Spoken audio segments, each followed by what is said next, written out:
Assalamualaikum ya Nur, Assalamualaikum ya Muhammad, Assalamualaikum ya Allah. Bunda-bunda, semoga sehat dan bahagia selalu. Yuk kita lanjutkan ceritanya, ejek-ejekan, kita saudaraan aja. Let's check it out.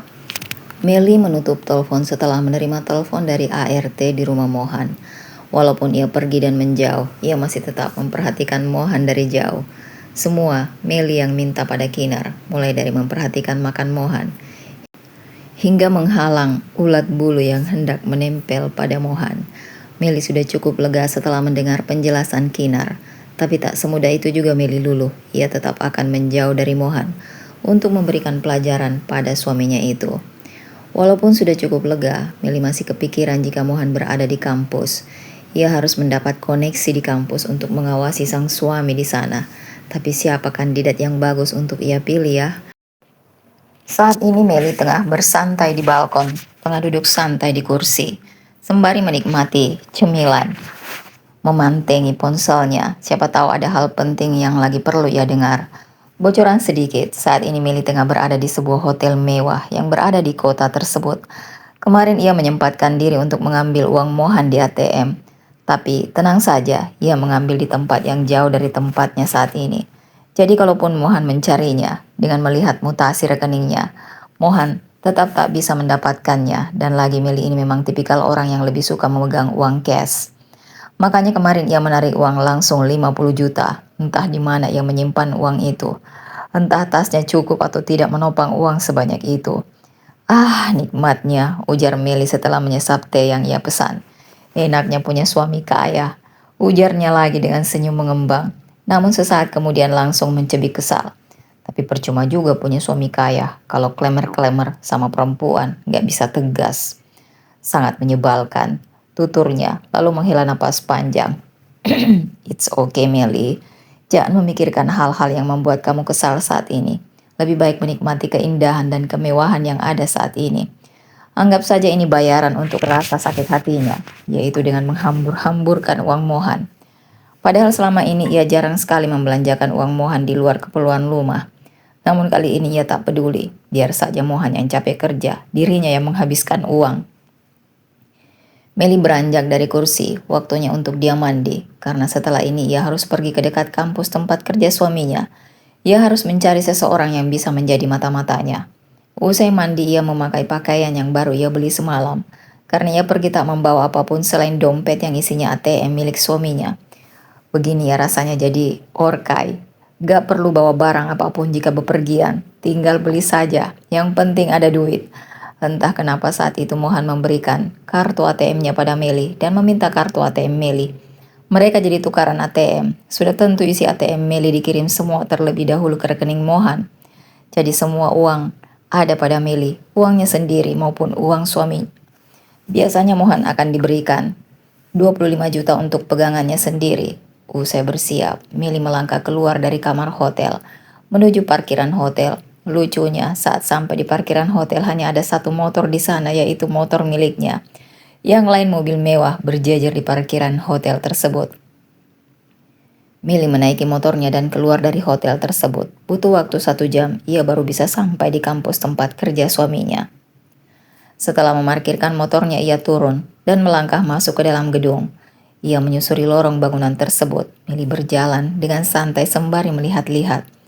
Hingga langkahnya terhenti saat melihat 3 mahasiswi yang ia ingat saat ia membawakan bekal untuk Mohan.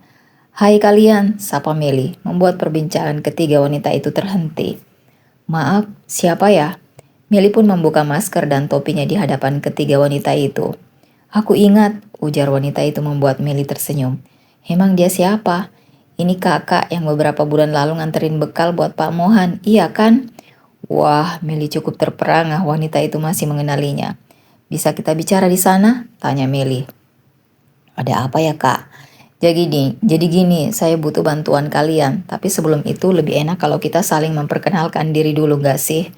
Nama saya Hesti, yang ini Nina, dan yang itu Luna. Kalau nama kakak siapa? Saya Meli. Jadi gini guys, saya butuh bantuan kalian untuk memantau Pak Mohan selama berada di kampus. Maaf sebelumnya kak, untuk apa? Dan sebenarnya kakak ini siapanya Pak Mohan? Hanya untuk memastikan dia tidak diganggu oleh dosen bernama Anin. Saya ini istrinya Pak Mohan. Lalu kembali menatap Meli dengan tatapan ketidakyakinan. Meli membuat ketiga wanita itu kembali saling pandang. Meli mengeluarkan ponselnya lalu menunjukkan foto pernikahannya pada ketiga wanita itu sebagai bukti. Itu buktinya, itu asli dan bukan editan. Wah, beneran istrinya cuy. Jadi tadi gimana kak? Ya betul sekali dan laporkan pada saya oke? Kakak minta kami memantau Pak Mohan agar tak diganggu dari Bu Anin, tanya Hesti. Ya begitulah, tapi kamu punya nomor rekening gak? Minta nomor ponsel kamu. Hesti pun memberikan apa yang diminta Meli, tapi nomor rekening untuk apa kak? Karena ini rahasia jadi kalian saya bayar. Agar terjamin kerahasiaannya, tutur Meli. Siapa sih yang tidak suka duit? Aman kak, jamin deh kakak bakal puas dengan kerja kami, iya kan? Tapi maaf kak, aku kepo, emangnya kenapa dengan Bu Anin? Kok Pak Mohan harus dijagain? Tanya Nina penasaran. Temannya satu itu memang sangat kepo. Membuat Meli tak jadi meminta mereka memantau, dan bisa-bisa mereka tak jadi dapat duit. Masa nggak ngerti sih, tutur Meli santai dengan nada bercanda.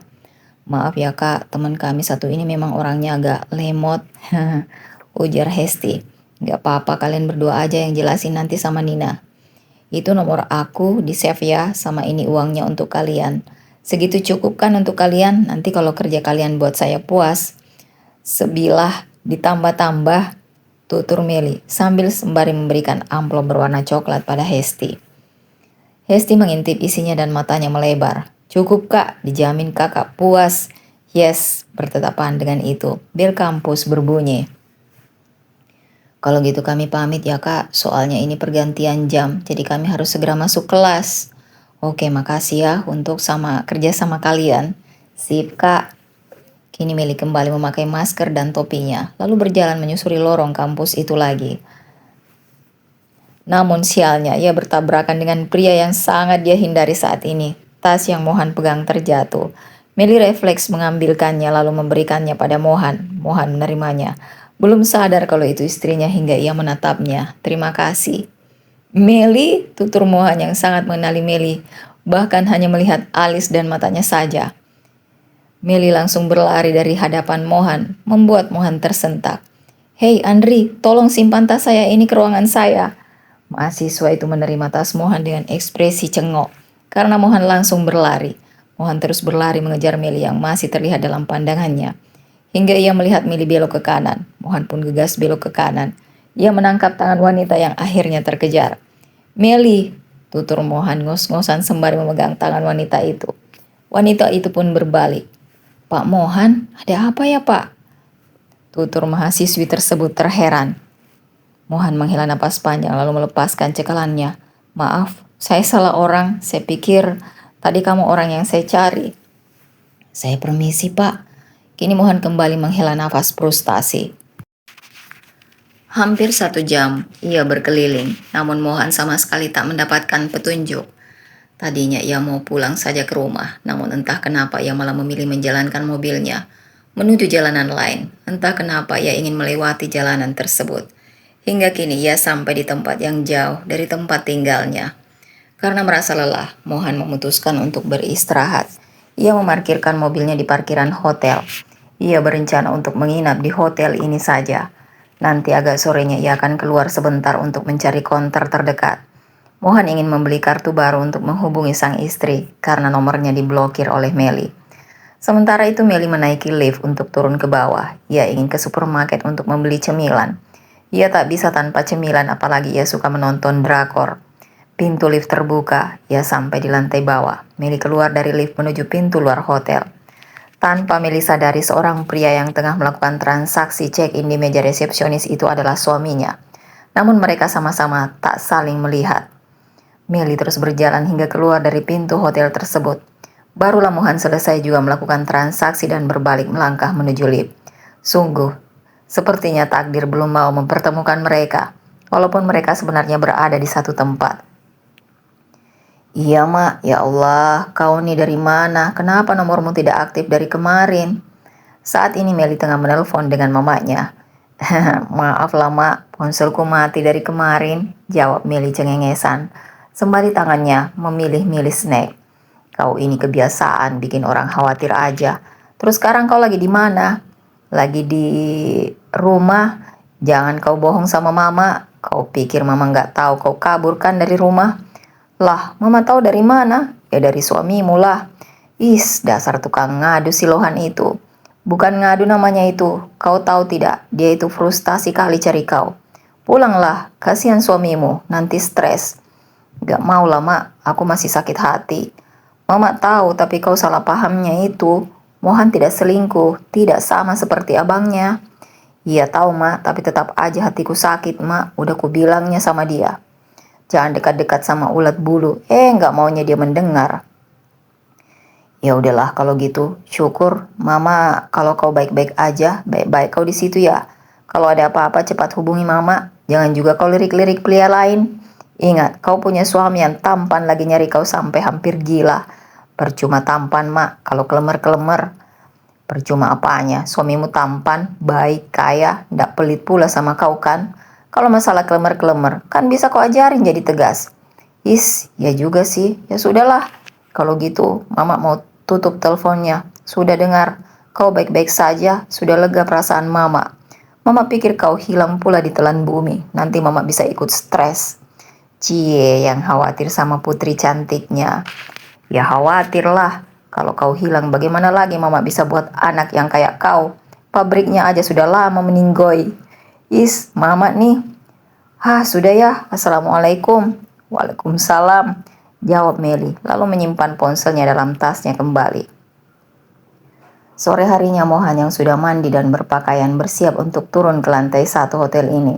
Saat Mohan menoleh ke samping kanan, di mana pintu sebelahnya itu tertutup. Namun Mohan tak ambil pusing dan memilih melanjutkan langkah. Saat sampai di bawah, Mohan gegas menuju parkiran.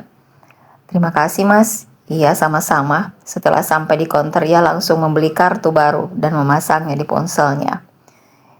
Mas, uangnya, tutur pemilik konter. Ambil aja, Mas. Gak apa-apa, tutur Mohan. Apanya yang mau diambil? Masnya kan belum bayar. Maaf ya, Mas, saya terlalu buru-buru. Ini uangnya, kembaliannya ambil aja. Setelah membayarnya, Mohan kembali menuju hotel dan masuk di kamarnya. Menelpon ke nomor wanita yang amat ia rindukan. Menggunakan nomor barunya tersebut 1 kali, 2 kali tak diangkat tetapi tersambung. Ketiga kalinya barulah teleponnya diangkat. Halo, ujar seorang wanita di seberang sana. Halo, siapa ya? Mel, aku rindu, ujar Mohan membuat sambungan teleponnya seketika terputus. Halo Meli, sayang. Meli, kamu buat aku gila, teriak Mohan frustasi sembari menjambak rambutnya. Sementara itu di kamar sebelah, Meli meletakkan ponselnya sembari mendengkus. Ternyata suaminya punya banyak cara juga untuk menghubunginya. Tapi tunggu, Meli sepertinya mendengar suara yang amat kecil menyebut namanya. Entahlah, mungkin dia salah dengar. 2 minggu berlalu, selama itu juga Mohan masih belum tahu keberadaan istrinya ada di mana. Dia benar-benar dibuat sefrustasi ini mencari Meli. Sudah 3 malam ini Mohan menangis di malam hari, karena tak tahu harus bagaimana lagi. Sampai kapan kiranya Meli terus menghukumnya seperti ini. Sama seperti pagi ini, Mohan belum juga keluar kamar. Mohan juga menyewa jasa detektif untuk mencari keberadaan istrinya. Tuan, permisi tuan, ada ibu datang, tutur Bipia. Mohan yang mendengarnya hanya bisa menghela napas panjang. Maaf mengganggu tuan, ujar Bipia tak enak hati. Sesampainya Mohan di lantai bawah, ia langsung mendapati sang ibu. Sudah berhari-hari Meli gak ada di rumah, dan kamu sama sekali gak kasih tahu ibu. Benar-benar keterlaluan kamu Mohan. Kenapa bisa Meli sampai pergi dari rumah, ha? Kamu apakan dia? Pekik Budinda. Gak becus kamu jadi suami. Kalau dia kenapa-napa di luaran sana bagaimana? Tapi biarlah Meli pergi. Itu lebih baik daripada dia di sini memiliki suami macam kamu ini. Semoga saja Meli meninggalkan kamu dan bisa dapat pengganti yang jauh lebih baik, ujar Budinda marah. Namun ia berhenti memukuli Mohan karena capek. Bibir Mohan bergetar membayangkan Meli meninggalkannya dan tak akan pernah kembali. Membuat Mohan menggelengkan kepala. Tak sadar air matanya jatuh. Yah, pria itu kembali menangis. Bahkan tangisnya sampai sesegukan. Kenapa kamu nangis? Aku salah, Bu. Memang, baru sadar kamu. Aku takut, Bu. Takut Meli nggak akan kembali. Tolong aku, Bu. Bantu aku cari Meli. Aku janji akan melakukan apapun yang dia mau. Terlihat Bu Dinda menghela nafas, melihat putranya yang sepertinya sudah sangat frustasi. Bu Dinda mengetahui semuanya dari Bu Rita. Awalnya Bu Rita tak memberitahu, hanya mengatakan mungkin sibuk dan hal lainnya. Dan disinilah Bu Dinda di rumah putranya. Sudah tentu ibu akan mencari Meli tanpa kamu minta. Oh astaga Mohan, kamu bikin ibu gak habis thinking. Harusnya hal-hal kecil seperti itu gak kamu lakukan. Orang kalau sudah menikah, sudah punya istri, harusnya tahu menjaga jarak dengan wanita lain. Harusnya kamu tahu siapa yang harus kamu prioritaskan. Apapun itu harusnya kamu bertanya atau mengabari terlebih dahulu sama istrimu. Tapi sudahlah, kamu ini memang oon, omel Budinda. Sudah, gak usah nangis kayak anak kecil. Gak dikasih jajan aja kamu ini. Perasaan sebucin-bucinnya kamu sama mantanmu. Gak pernah kamu sampai nangis-nangis kayak gini. Kalau Meli lihat kamu kayak gini, pasti dia ketawain kamu yang keras. Ejek Budinda. Ibu, rengek Mohan, membuat Budinda akhirnya melepaskan tawanya. Sementara itu di sebuah kontrakan, seorang wanita mondar-mandir tak jelas. Sudah 3 kali ia pindah tempat, agar keberadaannya tak diketahui. Dan terakhir ini ia memilih untuk tinggal di kontrakan saja.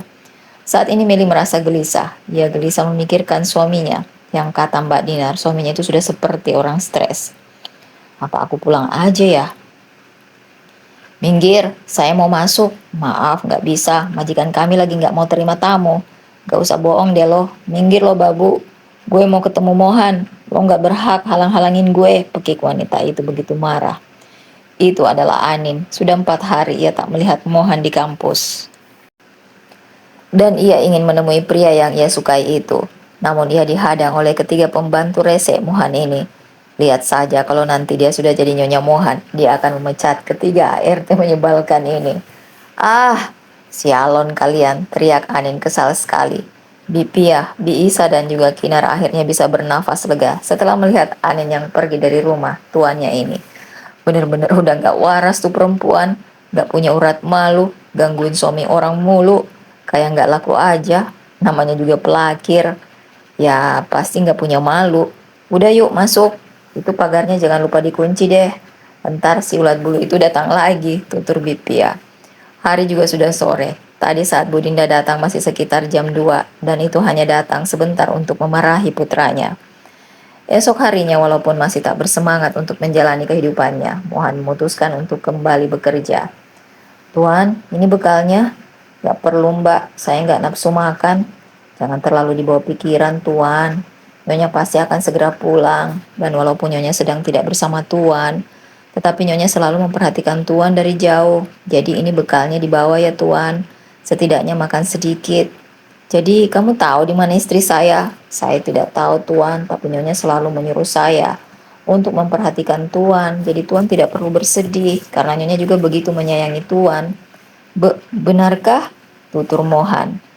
Mohan pun masuk ke dalam mobilnya dan meninggalkan pekarangan rumah. Kinar sembari tersenyum. Akhirnya Mohan mengambil kotak bekal tersebut. Ia bahagia, sungguh sangat bahagia, mendengar kalau sang istri masih memperhatikannya. Mohan tidak marah dengan Kinar, karena Kinar baru memberitahunya tentang ini. Mohan juga tak memaksa Kinar untuk menghubungi Meli, agar ia bisa bicara ataupun melacak keberadaannya. Mohan sudah sangat bahagia jika Meli masih peduli padanya. Mohan, sesampainya di kampus, seseorang memanggilnya. Ia mendekat ke arah Mohan. Ya ampun Han, kamu kemana aja? 4 hari kamu gak masuk kerja, aku khawatir banget. Takut kamu kenapa-napa, apa kamu habis sakit? Mohan tak menanggapi. Kemarin aku ke rumah kamu, ingin tahu keadaan kamu. Tapi para ART kamu ngalangin aku buat masuk. Mereka benar-benar keterlaluan. Jaga bicaramu, jangan pernah sebut mereka baby. Mereka sudah seperti keluargaku sendiri. Maaf Han, aku gak ada maksud ngomong begitu. Mohan semakin mempercepat langkahnya. Mohan, tunggu. Namun Mohan sudah berada di pintu ruangannya. Ia masuk ke dalam dan langsung menutup pintu dari dalam. Sesaat Anin menghela napas panjang, rasanya Mohan semakin jauh digapai darinya. Ini tak bisa ia biarkan. Anin pun memutuskan untuk melangkah menuju ruangannya sendiri.